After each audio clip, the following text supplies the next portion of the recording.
So as we're continuing on, I want to make sure that you understand the real positivity and negativity. Let's start with the negativity first.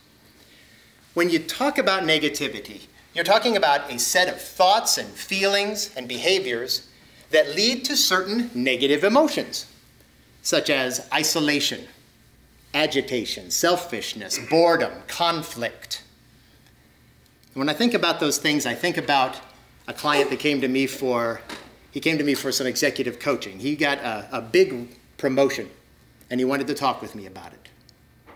So I asked him about it. I said, okay, you got a nice big promotion. Tell me about it. He says, they got their hooks in me. I had to sign a non-compete clause. If this doesn't work out, there's nowhere in the region that'll take me. I'm stuck. Okay. Well, you got a big raise with it, so it must be nice to have more money. He says, the more money that comes in, the more reasons there are for money to go out. Doesn't matter what the check says, it all ends up at zero. Okay. Well, let's look outside of the work world. You married? Yeah. How long? 27 years. Tell me about your wife.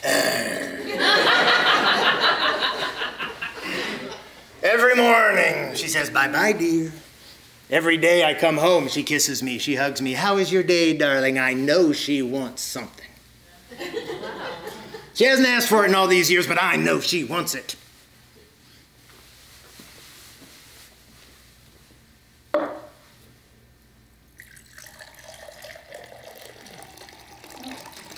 Our friend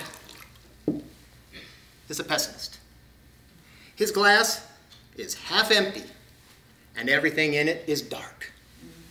Now, on the flip side, you've got positivity.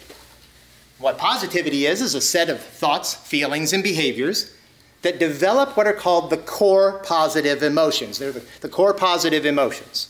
In no particular order, they are joy, serenity, hope, amusement, awe, gratitude, interest, pride, inspiration, and love. And anything that builds those feelings is considered positive. Now, the story that comes to my mind when I think about that is something I actually heard in church. There was a boy, just the happiest kid you could imagine, smiles all the time, and was getting to be near his birthday.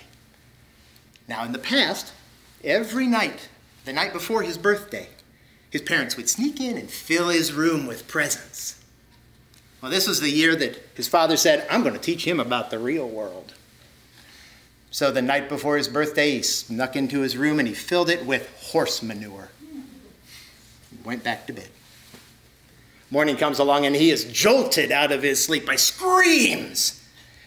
He jumps out of the bed and he runs down the hallway. He sticks his head in and the boy is grabbing handfuls of horse manure, throwing it around the room and screaming at the top of his lungs.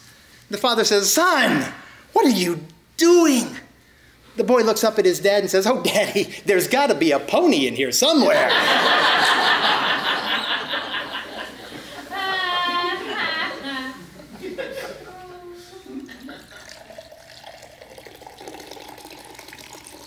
Our little friend is an optimist.